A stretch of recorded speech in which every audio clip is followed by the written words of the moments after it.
This week on Motor Week, the new Skoda Octavia, value for money or really a false economy. Astonishing designs from the class of '98, this year's Royal College of Art winners. And the new MX-5. Just how much fun is it to drive? Now, I have a secret, and I'm quite willing to share it with you because I know that you like cars. This secret has been known about only in Europe up until now, but we here in the UK are about to discover that the name Skoda is not to be laughed at anymore. Because the secret is that Skoda now build damn fine cars. Now, we all know that Skoda used to be the butt of many comedians' jokes. They would build cheap, tinny, unreliable East European cars, but no longer, because Skoda are part of a much bigger picture since being incorporated into the Volkswagen family. And that means German build quality, tight panel caps, carefully designed cabins, and an Audi veteran as the head of their design and styling team. And this is the car that Skoda are to launch into the UK right now. It's called the new Octavia, and it's a car that is a secret no longer. Now, the Octavia is the first car to use Volkswagen Group's A platform, which it shares along with the Audi A3 and the new Golf. Rear seat passengers don't do too badly. Plenty of space for them in the back, some good headroom and comfortable seats. But it's in the rear here that is truly excellent. How about that for a cavernous boot? Absolutely bags of space. And it's also here at the rear where I think the Octavia looks like one of its rivals most. It looks to me like a Vauxhall Vectra at the back, slight reminiscence of that. If you take away that Skoda badge, this car would sell like hotcakes. Now, inside the cabin, it positively reeks of quality, and so it should do, because many of the controls are straight out of Audi and Volkswagen cars. Things like that door handle, perfect for a VW or an Audi. You'd find these window controls also in an Audi or a Volkswagen. But what you want to know most about this car is how it drives. So let's see.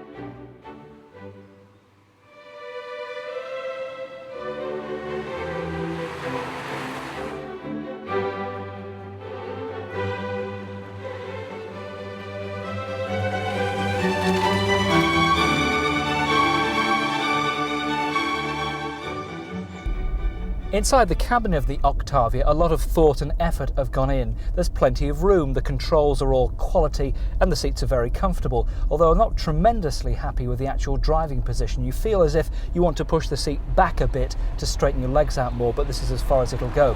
The steering's very responsive, the handling's good, and there's plenty of poke from this 1.6 litre engine. Now, you get a choice of 5 engines. There's the entry-level LXI, which is a 1.6 litre producing 75 brake horsepower. There's the GLXI, which is this model, again 1.6 litre producing 101 brake horsepower. There's the souped-up 1.8 litre 20 valve producing 125 brake horsepower. And if you must have a diesel, well, you get a choice of 2, both 1.9 litre TDIs producing either 90 or 110 brake horsepower.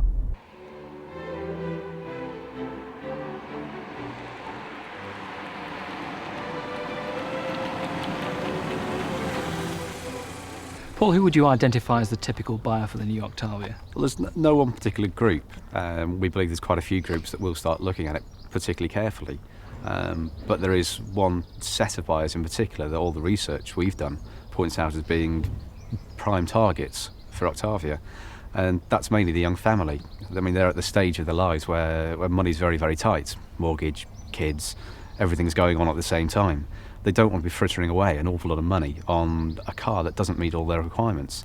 They need something that's a big car, a great deal of space inside, something reliable that they can trust will not break down all the time, and something that doesn't cost a great deal of money to run as well. So we think the Octavia is a prime vehicle for themselves. What sort of sector would you put this car in, and who would you view as its main rivals? I I mean, in terms of size, build quality and specification, it's undoubtedly an upper medium car, so it's up against 406, Ford Mondeo, Vauxhall Vectra. But in terms of pricing, then the vehicle is much more. It can appeal much more to lower medium cars such as Escort, Astra Buyers, in the sector in between, Rover 400, Fiat, Mirai, Mitsubishi Charisma. We feel they're all areas where we can take customers from, and they'd be very appreciative of a vehicle like the Octavia. Now, being honest about things, Paul, Skoda have not had a great reputation in the past for building fantastic quality cars, and presumably the takeover by Volkswagen a few years ago has helped produce good cars like this now. Undoubtedly. I mean, without the investment that Volkswagen have put in, vehicles like this just wouldn't have been built. When Skoda was a brand producing cheap cars in the bottom sector of the market, there was never going to be the possibility of investment selling cars at that sort of pricing. So Volkswagen have come along, invested it heavily in the company, 800 million Deutschmarks so far, and that's given us the opportunity to produce good value for money vehicles that have got a very high quality level. We can now go forward and sell those cars for an awful lot more than they were originally, like the old Stels, the Rapids. Not physically huge amounts of money, but cars that are now value for money rather than being cheap. And that's making an enormous difference, enabling us to then reinvest for more vehicles for the future.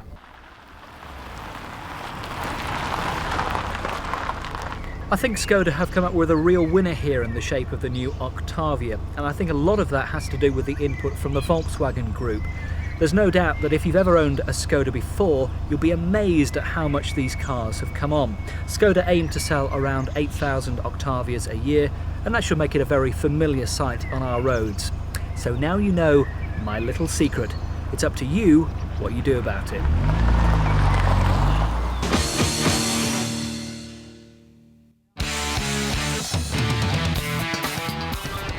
When you think of the Japanese, you don't think of a particularly emotional race. So it's strange then that we actually have the Japanese to thank for one of the most evocative types of car there is. I'm talking, of course, about the Roadster. Fiat's Barchetta, the MGF, the glorious Z3, and the list goes on. All of them are much loved vehicles. But it was the MX-5 that started the whole thing off. Some very brave Japanese executives took a big gamble with the MX-5, and it paid off. The fact that it's taken Mazda 9 years to replace it shows just how successful it's been. I'm sure you'll agree with me when I say that I really don't envy the designers and the engineers faced with the task of updating one of these success stories of the 90s. But they've managed to do it, and here it is.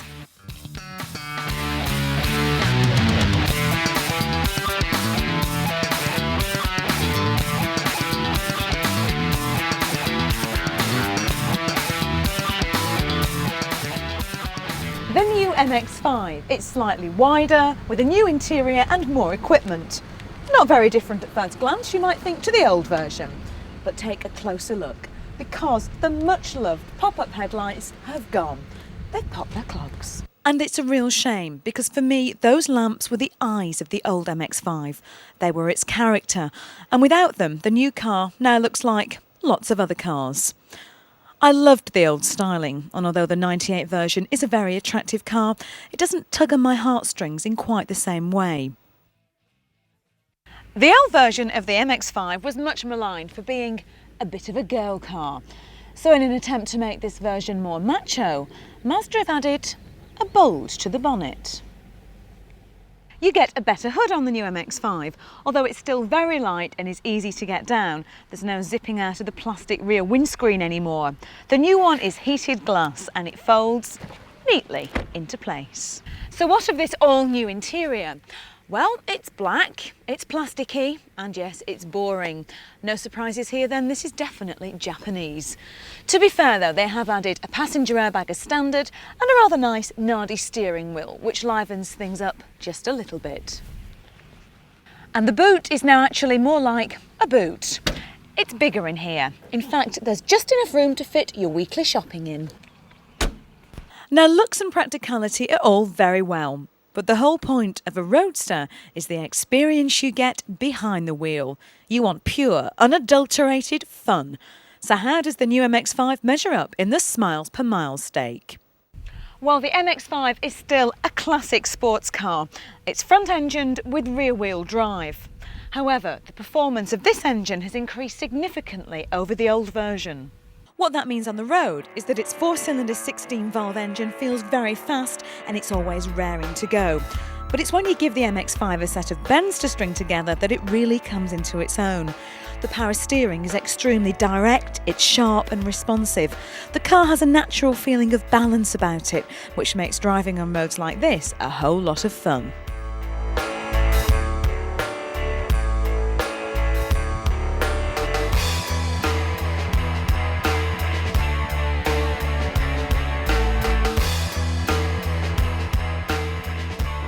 And the improved suspension means that it keeps the ride comfortable and smooth over any lumps or bumps you might find. And let's not forget, of course, the lovely short gear shift that lets you work through the gears with just a flick of the wrist.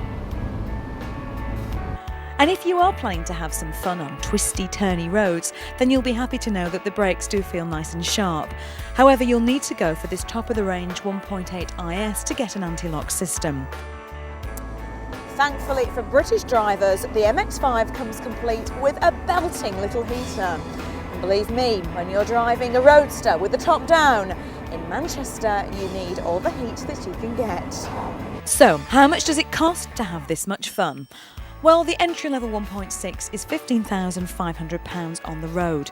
The 1.8 is £16,650, and if you want to splash out on this 1.8 IS, it'll set you back £18,775. Oh, and you'll need another £250 for the metallic paint.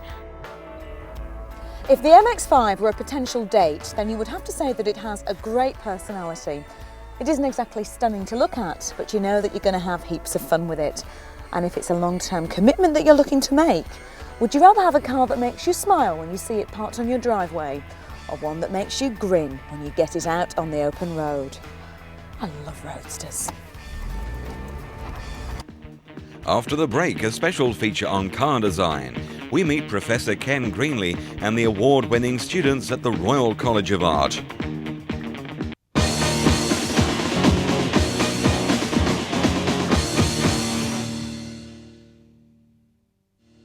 Every year, 16 students join this course from all over the world. They come here to the Royal College of Art to study vehicle design. 98% of them, after 2 years, will go on to get a job in automotive design. This today is probably the most important day in their careers, and many of the conversations going on here today could well be between those students and the people who will set them on the roads to those careers. It's making me nervous. Well, the main man here today is Earl Beckles, who's here in front of his model, and I'm being very careful not to lean on it because you're the top prize winner this year.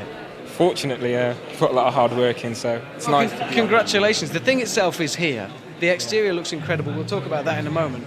But it's the interior that's the important business. Yeah, that's the main driving force behind this car.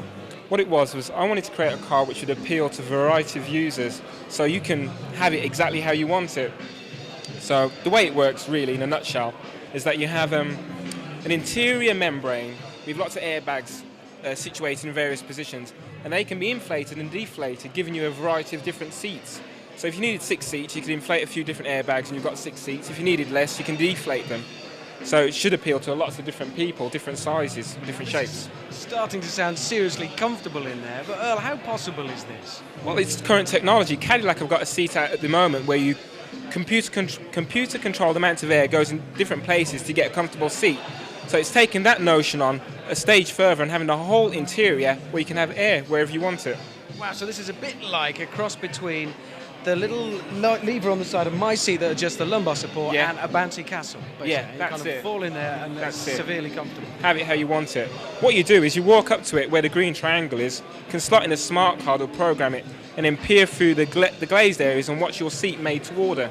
At any given time, David, there are around 30 students studying here at the Royal College of Art, many of whom are going to want to be taking top jobs, and we wish them all the very best as they move into the industry. But that's just it, isn't it? It's moving out of academia and into industry, two very different worlds. So how can you play a part in bridging that gap? I think an important part in that students very often come in, as they should do, with concept designs which are a bit outrageous. and we shouldn't try to stifle that.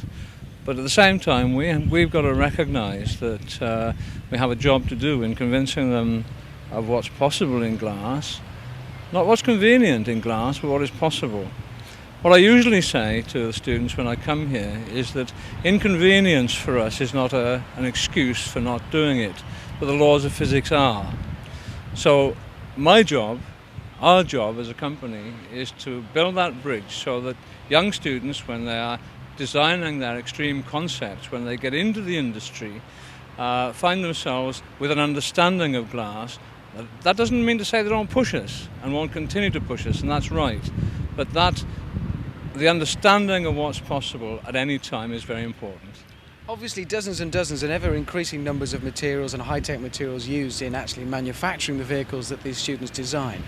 In a way, are you a first taster of that attitude then when they first go into industry and they come up with an outlandish idea, look, it's fantastic, do this, and somebody scratches their head and says, sorry son, no way? Yes, of course. And new materials is an interesting point that you make, because glass is probably the oldest manufacturing material in the world. It goes back to the Egyptians.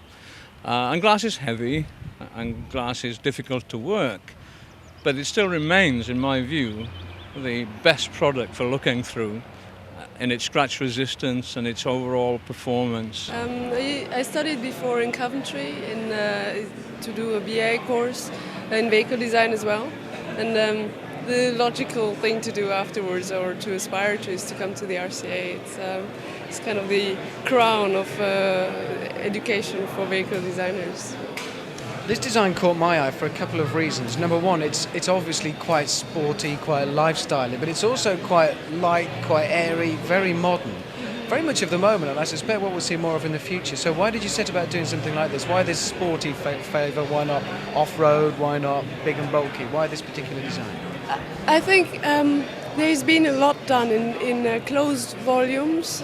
Cars are very aerodynamic, so they're closed, and you are sitting inside, you're being very detached from the environment, and everything is getting to be very much very comfortable. And I think there is a big market for people who want something which is completely uncomfortable and very pure, like motorbikes, for example. And I wanted to create something which is very much, which gives you very much the feeling of a motorbike, of riding a motorbike, while not having to have the dangerous part of it. You've got like the safety of a car. We are really protected to sit in the car, but you still have got all the nature, all the wind and the dirt flying to you. So you've got to wear goggles, and you've got to wear a helmet. You're actually putting me off this, Charlotte. I'd like to think that it's an improvement on last year, which was a very good year in itself. It's a very well balanced year. The difference between the highest achieving student and the weakest student is not that great. We are only looking at something like 16 students a year joining, is it? So there's only 30 odd on the course at any one given time. That's right. It's a select band of people. How have you selected them? Well, the selection of people from this course is probably one of the most important decisions we make. We do that in around about Easter time every year. We get about 80 to 90 applicants. We whittle that down on the portfolio review to about 30 students, of which we select half of that number to join the course. It is very competitive. It's very, very international. Within the 30 students we have on the course first and second year, we have something like 15 different nationalities. My name is Jordan Meadows. I'm from the United States, originally from New York, and did my bachelor's degree in product design and development. Spent a little bit of time in Detroit at a place called CCS, Center for Creative Studies, doing car design, and did a placement at Nissan Design International in California.